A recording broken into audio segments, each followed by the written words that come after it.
उसके मासूम चेहरे से धोखा मत खाना।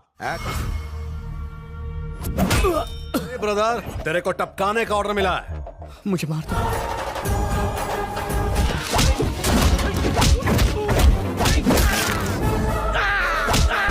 Assalamualaikum guys, oke kembali lagi bersama Draft Movie Review. Piye kabar Rek? Terima kasih buat para penonton setia Draft Movie dimanapun kalian berada. Semoga kalian semua selalu sehat ya. Kali ini Draft Movie sudah merangkum sebuah film yang berjudul Dufada Jayanada. Gimana keseruan ceritanya? Gak perlu banyak basa-basi lagi, ini dia alur ceritanya.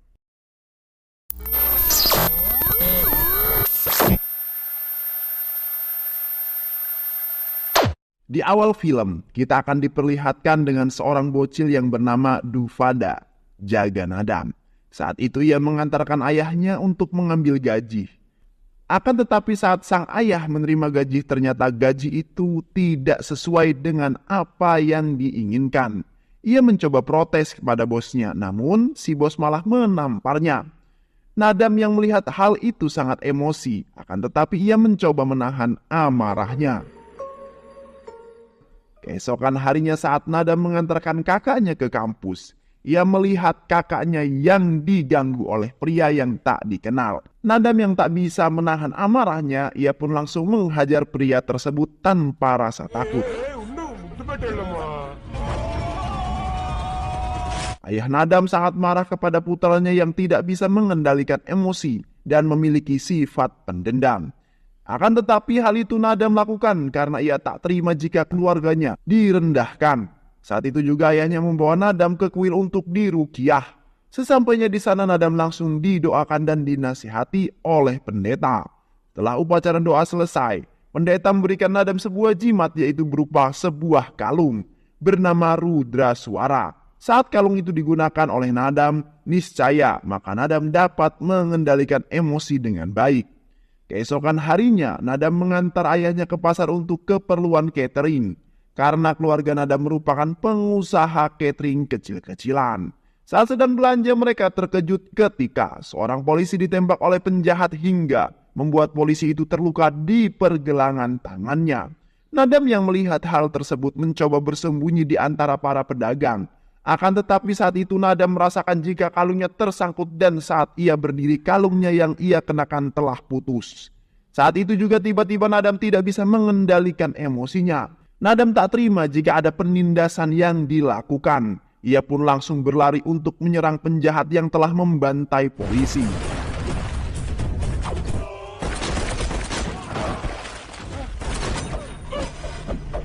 Inspektur polisi yang bernama Purusotam melihat hal itu sangat kaget. Ia tak menyangka jika seorang bocil sangat berani untuk bisa menyerang penjahat yang selama ini ditakuti di wilayah itu. Setelah kejadian itu, inspektur membawa Nadam ke kantornya untuk menginterogasi dan menanyakan identitas Nadam yang sebenarnya. Saat Purusotam sedang menginterogasi Nadam, tiba-tiba seorang petugas membawa seorang pelaku pelecehan. Nadam yang mendengar hal itu tanpa ragu, ia langsung mengambil senjata yang tergeletak di meja inspektur.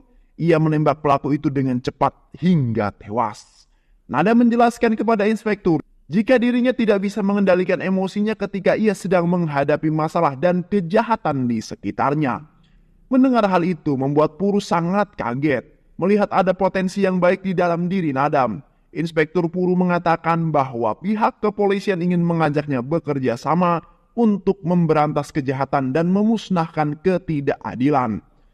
Tanpa pikir panjang, Nadam menyetujuinya dan kini Nadam resmi menjadi polisi bayangan dan ia diberi julukan DJ. Beberapa tahun telah berlalu, kini DJ tumbuh menjadi seorang pemuda yang tampan dan gagah. Selama menjadi polisi bayangan, DJ ia selalu mampu menyelesaikan misinya dengan baik dan benar-benar bisa diandalkan oleh kepolisian. DJ selalu berhasil menyelesaikan misi dan menghabisi semua penjahat sesuai dengan target yang telah ditentukan. Puru selalu menghubungi Nadam ketika kepolisian membutuhkan bantuannya dan lagi-lagi Nadam selalu berhasil menyelesaikan misinya hingga masyarakat pun menjadi bertanya-tanya siapa yang sanggup menghabisi semua musuh polisi yang selama ini adalah musuh-musuh besar pihak kepolisian. Dalam misinya kali ini, DJ mendapatkan tugas untuk bisa menghancurkan seorang bandar obat bius bernama Tilo Marcan. Ia merupakan bandar obat bius ilegal yang pemasarannya sudah sampai ke luar negeri. Tilo selalu menyelundupkan obat bius itu menggunakan kontainer. Target-targetnya adalah anak-anak sekolah yang menginjak usia remaja. DJ yang mendengar hal itu, ia pun segera menyusun rencana untuk bisa menyingkirkan Tilo. DJ menyamar menjadi pembeli obat bius dalam jumlah yang banyak. Mendengar hal itu membuat Tilo sangat senang. Dia tidak menyia-nyiakan kesempatan ini, namun anak buah Tilo malah mengejek DJ. Hal itu membuat DJ sangat marah. Tanpa banyak basa-basi, DJ pun langsung menghajar semua anak buah Tilo dan DJ pun berhasil membunuh Tilo. Body language universal.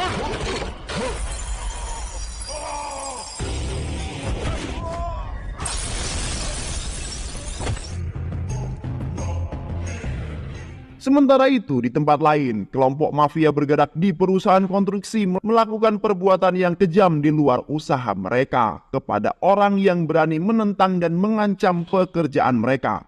Di sisi lain, saat DJ sedang berada di sebuah pesta, ia melihat seorang wanita cantik yang bernama Puja. Terlihat DJ sangat menyukai Puja. Saat itu DJ mencoba caper kepada Puja dan menggodanya.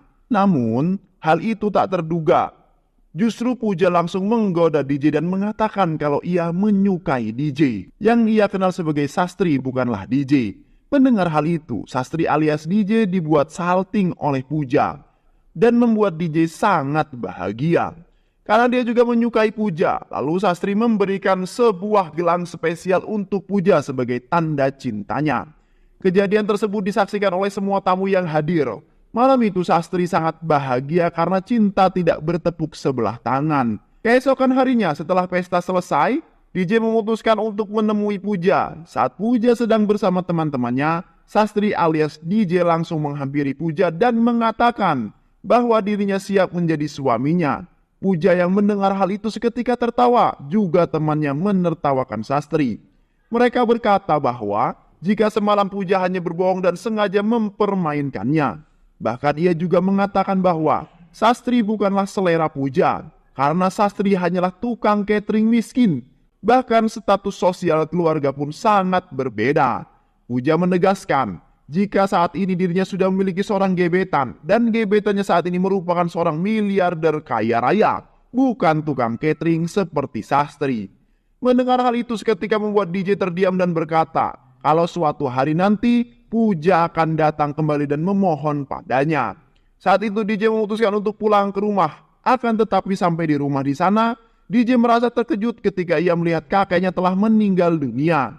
Beberapa keluarganya menyebutkan kalau kakeknya telah bunuh diri. Hal itu sangat membuat hatinya hancur. Malam harinya, DJ menemukan surat yang ditinggalkan kakeknya dan di surat itu dituliskan kalau ia telah memesan sebuah apartemen yang menghabiskan semua uangnya. Namun saat cicilan terakhir ia malah tidak mendapatkan sama sekali apartemen yang ia inginkan. Bahkan setelah ia mengetahui kalau perusahaan itu adalah palsu, membuat kakek DJ sangat depresi dan akhirnya memilih untuk mengakhiri hidupnya. Keesokan harinya DJ menemui Inspektur Purus dan menceritakan semua kepada Inspektur. Mendengar hal itu membuat Inspektur merasa kasihan kepada DJ. Lalu Inspektur menjelaskan kalau Stephen Prakas adalah seorang di balik semua ini. Ia merupakan ketua mafia terbesar yang melakukan kriket dan bisnis hawala yang tiba-tiba menjadi ketua Agro Diamond 2 tahun yang lalu. Hingga menipu banyak warga dan menjanjikan mereka tentang perumahan yang murah. Dan mereka menargetkan para warga miskin untuk jadi korbannya. Hingga mereka kehilangan semuanya.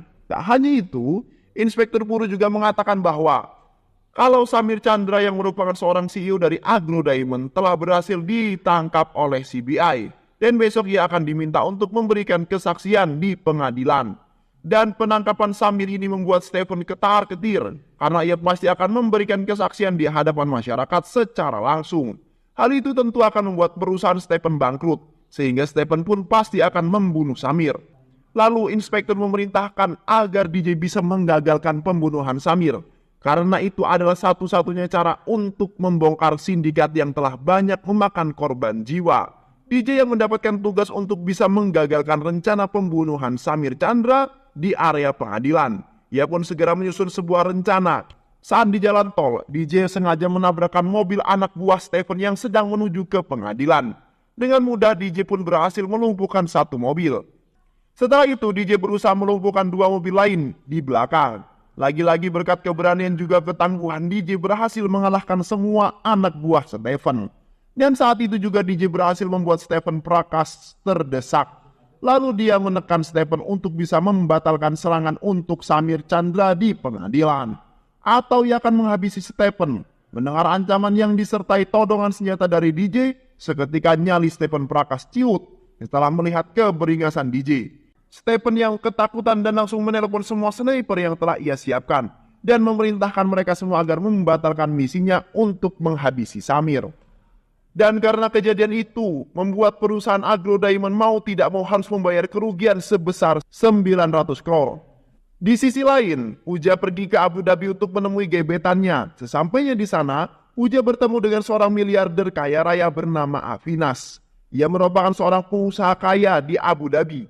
Saat Puja pertama kali melihat Avinas, ia sangat terkesan dengan apa yang ditunjukkan oleh Avinas. Namun setelah beberapa saat bersama Puja, ia merasa kesal dengan tingkah yang ditunjukkan oleh Avinas, yang selalu berbicara dengan arwah ibunya. Puja merasa jika Avinas mengalami gangguan skizofrenia. Skizofrenia adalah gangguan mental di mana penderitanya mengalami kesulitan dalam membedakan khayalan dan realita. Puja yang mulai bosan dengan Avinas saat Puja melihat sebuah gelang yang telah Sastri berikan untuknya. Seketika ia tiba-tiba merasa rindu dengan Sastri. Puja merasa bersalah dan telah bersikap berlebihan kepada Sastri. Sehingga ia memutuskan untuk pulang ke Cinai menemui Sastri dan meminta maaf atas perlakuannya padanya saat itu. Sesampainya di kediaman Puja, Puja langsung menceritakan tentang semua perasaannya pada ayahnya. Kalau ia mencintai Sastri, seorang tukang masak dari Annapurna Catering. Mendengar hal itu ayahnya sangat tidak setuju karena mereka bukanlah berasal dari kasta yang sama seperti mereka. Akan tetapi Puja tetap mengeyel. Ia berkata kepada ayahnya jika ia benar-benar mencintai Sastri dan hanya ingin menikah dengan Sastri. Mendengar hal itu justru membuat ayahnya marah. Bisa-bisanya Puja suka kepada tukang catering. Ia tak terima jika Puja menikahi tukang masak catering. Ia pun berusaha untuk menghabisi Sastri. Lalu ia menelpon Royala Nayudu dan memerintahkan anak buahnya untuk mencari pemuda itu. Ia juga memerintahkan Nayudu untuk menghabisi Sastri. Setelah mendapatkan info tentang keberadaan Sastri, para anak buah Nayudu datang ke kuil tempat Sastri berada. Sastri yang menyadari akan hal itu, ia pun mencoba mengalihkan perhatian mereka semua dan pergi menjauhi kastil. Mereka yang melihat Sastri melarikan diri, mereka pun mencoba mengejar Sastri. Sampai di stasiun kereta api tua, sesampainya di sana mereka pun langsung menghajar Sastri dan mencoba membunuh Sastri. Namun Sastri bukanlah tandingan mereka. Justru Sastri lah yang malah berhasil membantai habis anak buah Nayudu.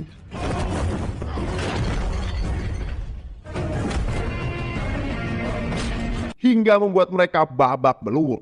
Saat itu Stephen yang berada di tempat kejadian, ia merasa terkejut ketika melihat Sastri. Dan pada akhirnya Stephen pun berhasil mengetahui jika Sastri adalah DJ yang pernah berhadapan dengannya.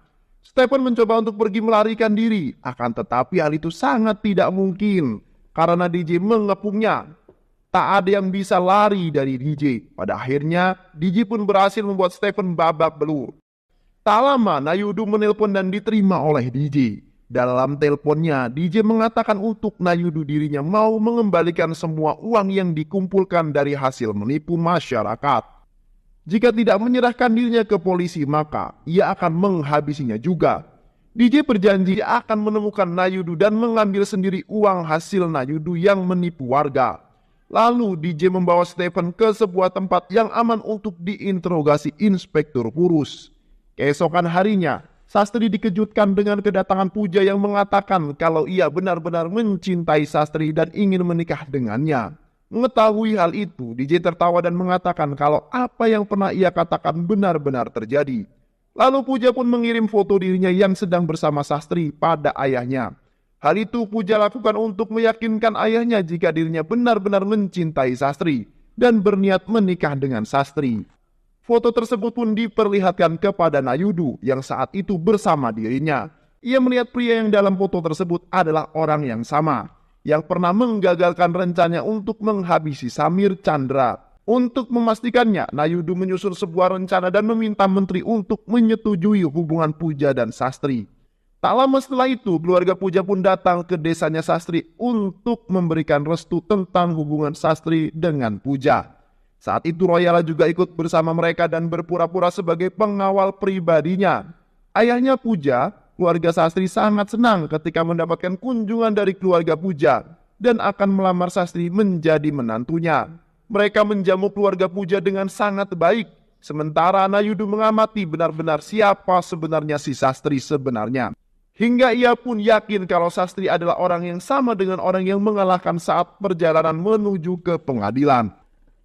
Tak lama setelah itu, Laksmi yang merupakan kakak perempuan Sastri berlari memasuki rumah dan menangis ketakutan. Ia menceritakan bahwa saat di perjalanan menuju rumah, ia diganggu oleh beberapa penjahat dan menyiramkan bensin ke tubuhnya. Mereka berkata dan bertanya di mana keberadaan Stephen Prakas. Mendengar nama itu, Sastri terkejut dan mulai menyadari jika posisinya sebagai DJ telah tercium musuh dan mulai membahayakan keluarganya. Tak lama telepon berdering mendengar suara sahabatnya penuh dengan ancaman. Dengan cepat Sastri mendatangi tempat sahabatnya dan melihat tengah digantung. Beruntung dia datang di waktu yang tepat dan berhasil menyelamatkan sahabatnya itu. Lalu DJ menemui Inspektur Purus dan menceritakan semua kejadian itu. Kepada Inspektur ia berkata bahwa saat ini jati dirinya telah diketahui oleh para musuh dan mengancam keluarganya. Namun Sastri tidak menyerah begitu saja, karena ia akan tetap membantu polisi untuk menegakkan keadilan. Dan dia akan benar-benar mengakhiri hidup Nayudu. Sastri juga yakin kalau ia mampu untuk menghabisi Nayudu. Lalu Sastri menyusun sebuah rencana untuk menjebak Nayudu and the gang. Hal yang pertama ia lakukan yaitu membawa keluarganya untuk bersembunyi terlebih dahulu. Sebelum ia melakukan penyerangan, Sastri membawa keluarganya meninggalkan kota dan menuju Delhi untuk mengadakan upacara keagamaan di sana. Sastri mengantar mereka terlebih dahulu ke stasiun kereta api untuk memastikan mereka aman telah berada di kereta api. Setelah keluarganya berangkat, ia pun kembali ke rumahnya sendiri untuk menunggu musuhnya datang. Tak lama orang-orang Nayudu datang dan menerobos masuk ke rumah Sastri. Saat itu Sastri memainkan perannya dan mengatakan kalau dirinya bukanlah DJ, melainkan Sastri si anak desa. Akan tetapi anak buah Nayudu tidak percaya. Mereka terus menghajar Sastri berulang kali. Sastri mendapatkan pukulan dari mereka, namun Sastri tetap diam dan tidak melawannya. Hingga masyarakat yang melihat merasa takut dan kasihan kepada Sastri. Kemudian anak buah Nayudu pun membawa Sastri ke sebuah gudang tua untuk dihabisi. Sesampainya di sana Sastri kembali dipukuli oleh semua anak buah Nayudu. Mereka pun berniat akan menghabisi Sastri yang tidak mengakui bahwa dirinya adalah DJ. Saat mereka akan membunuh Sastri, Sastri meminta satu permintaan terakhir sebelum mereka membunuhnya. Ia meminta anak buah Nayudu untuk melepaskan kalung rudra suara yang mengikat di lehernya. Mereka pun menurutinya, namun bersama seketika Sastri pun berubah menjadi DJ dan menghancurkan mereka satu persatu.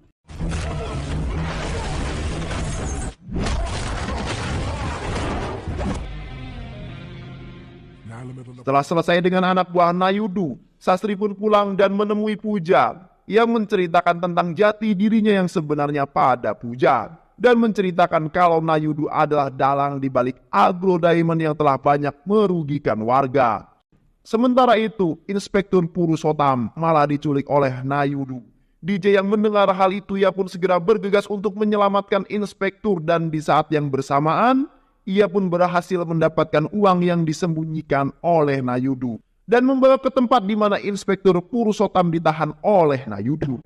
Sesampainya di sana, Sastri langsung menunjukkan jati dirinya sebagai DJ. Tanpa basa-basi, ia pun menghajar semua anak buah Nayudu dan berhasil menghabisi Nayudu hingga tewas.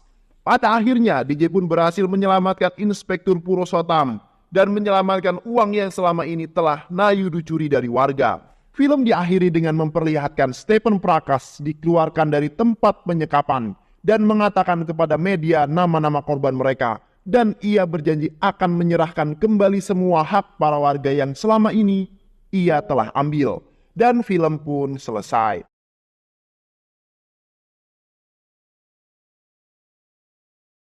terima kasih udah nonton video ini sampai akhir. Semoga kalian semua terhibur. Jangan lupa subscribe, like, comment, and share ya. Pisang habis dimakan kunti. Kunti dilepas banyak maunya. Salam undur diri dari Draft Movie. Dan terima kasih buat penonton semuanya. Draft Movie pamit. Sehat selalu. Wassalamualaikum warahmatullahi wabarakatuh.